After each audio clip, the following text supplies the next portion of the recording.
ਯਾਰ ਪੈਸੇ ਕਿਉਂ ਨਹੀਂ ਦਿੰਦਾ ਪਿਆ? ਕੀ ਮਸਲਾ ਤੈਨੂੰ? ਸਾਲ ਹੋ ਗਿਆ ਤੈਨੂੰ, ਤੂੰ ਰੋਜ਼ ਕਾਰਾ ਸਾਨੂੰ ਲਾਇਆ ਹੋਇਆ ਹੈ, ਮਹੀਨੇ ਬਾਅਦ ਆਵਿਆ, ਹਫਤੇ ਬਾਅਦ ਆਵਿਆ, ਤੀਸਰੇ ਦਿਨ ਆਵਿਆ।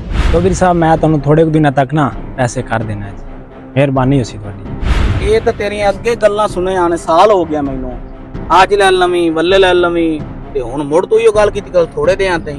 ਇਹਦਾ ਮਤਲਬ ਹੈ ਤੂੰ ਪੈਸੇ ਕਿਉਂ ਨਹੀਂ ਦੇਣੇ? ਏ ਸਾਡੇ ਤੋਂ ਪੈਸੇ ਕਿਉਂ ਨਹੀਂ ਦਿੰਦਾ ਪਿਆ ਏ? ਅਸੀਂ ਜਦੋਂ ਵੀ ਆਣੇ ਤੂੰ ਆਣਾ ਸ਼ਾਮ ਨੂੰ ਪੈਸੇ ਦੇ ਦੇਣਾ, ਸਵੇਰ ਦੇ ਦੇਣਾ। ਤੇਰੇ ਕੋਲ ਸ਼ਾਮ ਤੱਕਨ ਟਾਈਮ ਹੈਗਾ ਹੀ, ਵਗਰਨਾ ਤੇਰੀ ਸ਼ਾਮ ਨੂੰ ਮੈਂ ਛੱਡ ਲੈਣੀ ਤੇ ਤੂੰ ਮੇਰੇ ਪੈਸੇ ਨਾ ਖਲਾਏ ਡੇਰੇ ਮੇਰੇ ਤੇ। ਅਸੀਂ ਮੈਂ ਛੱਡ ਦੇ ਹੁਣ ਇਹਨੂੰ। ਸਪੀਕਰ ਸ਼ਾਮ ਦਾ ਮਤਲਬ ਸ਼ਾਮ ਹੀ ਹੋਵੇ। ਇਹ ਤੈਨੂੰ ਆਖਰੀ ਤੈਨੂੰ ਵਾਰਨਿੰਗ ਹੈਗੀ, ਆ ਜੋ ਹੁਣ। यार शाम तक मैं पैसे किदू देसा चौधरी साहब ने? मेरे को तो पैसे ही कोई नहीं।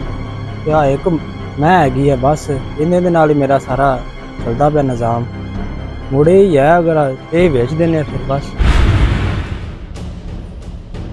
खाल है नहीं खाल है तेरे। अस्सलाम वालेकुम शफीक भाई। वालेकुम सलाम बिलाल भाई। शफीक भाई आ मज है? हाँ जी हाँ ही मज है की। इनमें सुए है? ये दूसरे सुबह भाई बिलाल। कितनी देर होगी सुई नु? भाई बिलाल 2 महीने हुए मज नूं सूई नूं। ਉਹ ਇਹਦਾ ਬੱਚਾ ਖਲਾ ਹੈ ਤੇ ਮੈਨੂੰ ਯਾਰ ਪੈ ਗਈ ਮਜਬੂਰੀ ਤੇ ਮੈਂ ਤਾਂ ਵਿੱਚ ਲੱਗਿਆ, ਮੈਂ ਤਾਂ ਹੀ ਤੁਹਾਨੂੰ ਸਦਾਇਆ ਸੀ। ਤੁਸੀਂ ਵੇਖ ਲਓ ਆਦਾ। ਇਹਨੂੰ ਮਜਬੂਰੀ ਹੈ ਤੇ ਇਹਨੇ ਮੱਝ ਵੇਚਣੀ ਵੀ ਹੈ, ਇਹਨੂੰ ਲਾਣਾ ਅੱਜ ਮੈਂ ਕੋਈ ਠੱਗੀ। ਯਾਰ ਮੈਂ ਮੱਝ ਵੇਖ ਲਈ ਤੇਰੀ, ਤੇ ਕਿੰਨੇ ਪੈਸੇ ਮੰਗਦਾ ਪਿਆ ਤੂੰ ਇਹਦੇ? ਫਿਲਹਾਲ ਵੀ ਮੱਝ ਤੂੰ ਵੇਖ ਲਈ ਹੈ, ਮਾਸ਼ਾਅੱਲਾ ਸੋਹਣੀ ਮੱਝ ਹੈ ਤੇ ਇਹਦਾ ਜੀ 3.5 ਲੱਖ। ਉਹ ਨਹੀਂ ਕਿੱਥੇ ਆ ਸ਼ਫੀਕ, ਐਡੀ ਲਿੱਸੀ ਮੱਝ ਹੈਗੀ ਤੇਰੀ।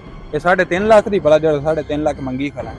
1.5 ਲੱਖ ਰੁਪਈਆ ਹੀ ਤੇ ਲੈਣਾ ਹੀ ਤੇ ਦੱਸ ਮੈਨੂੰ, ਬਿਆਨਾ ਦੇਣਾ ਤੈਨੂੰ ਸ਼ਾਮ ਨੂੰ ਪੈਸੇ ਦੇ ਜਾਸਾਂ ਤੇ ਮੱਝ ਛੱਡ ਲਈ ਜਾਸਾਂ। ਠੀਕ ਹੈ ਫਿਲਹਾਲ ਭਾਈ, ਲੈ ਜਾਓ ਫਿਰ ਤੁਸੀਂ। ਚੱਲ ਠੀਕ ਹੈ, ਆ ਫੜ ਬਿਆਨਾ ਤੇ ਮੈਂ ਨਾ ਤੈਨੂੰ ਸ਼ਾਮ ਨੂੰ ਬਾਕੀ ਪੈਸੇ ਦੇ ਕੇ ਤੇ ਮੱਝ ਛੱਡ ਲਈ ਜਾਸਾਂ। ਠੀਕ ਹੋ ਗਿਆ। ਇਹੋ ਜਿਹੀਆਂ ਮੈਨੂੰ 2-3 ਪਾਰਟੀਆਂ ਹੋਰ ਲੱਭਣ ਨਾ ਜਿਹੜੀ ਮਜਬੂਰ ਹੋਵਾਂ, ਮੈਂ ਤਾਂ ਅਮੀਰ ਹੋ ਜਾਸਾਂ। अस्सलाम वालेकुम। वालेकुम मियां बिलाल की हाल चाल ने? बस यार वाह वाह बे। मैं सुने वाह दिनों से बीमार है गया। हाँ यार वाह दिन होए खले ने, बड़ियां दवाइयां दुइयां लियांदियां ने, कोई नहीं सही होंदा। बस डॉक्टरां ने भी समझ नहीं आंदी पिया, टेस्टां विच कुछ आंदा ही कोई नहीं पिया। किवें किसी ने ठगी ठुगी तो नहीं मारी है? नहीं यार ठगी मैं किन्नू मारनी ठगी। चंगा मियां फिर मैं चलना, अल्लाह तेन तंदुरुस्ती देवे ते मेरी गल ते फिर गौर करी। ठीक है जे तेन समझ आ जाए तो ठीक।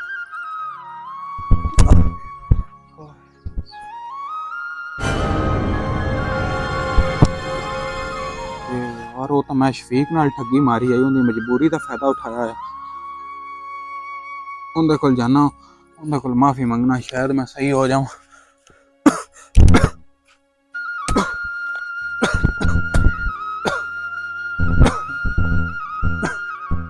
हाँ भाई बिलाल की हो गया? बस यार शफीक की दसा तेनू, जिदन दा तेरे को मझ लैके गया ना उदन दा बीमार। मैं तेरे नाल बड़ी वड्डी ज्यादती की थी। मझ तेरी 3.5 लाख दी सी, मैं तेरे को लै गया 1.5 लाख दी। तेरे को इक्को एक मझ ही दसी जिंदा 2-3 सिर दुध वेच के दादे बच्चों की रोजी कमांदा सी। यार शफीक मेरे को ना एक मझ है ते ओ इनकार ना करी, ओ मझ लिया मेरे को दुध वेच के दादे बच्चों ना खुआ पुआ। मैनू ये समझ आ गई कि मैं तेरी मजबूरी तो फायदा उठाया, मैनू उनकी सज़ा मिल गई। ते इवें ही जेड़ा भी बंदा किसी मजबूर दी मजबूरी तो फायदा उठांदा है ना, उन्होंने एक ना एक दिन उनकी सज़ा जरूर मिलती। तो मैनू माफ़ कर दें यार। अल्लाह ताला तेनू मियां तंदुरुस्ती देवे।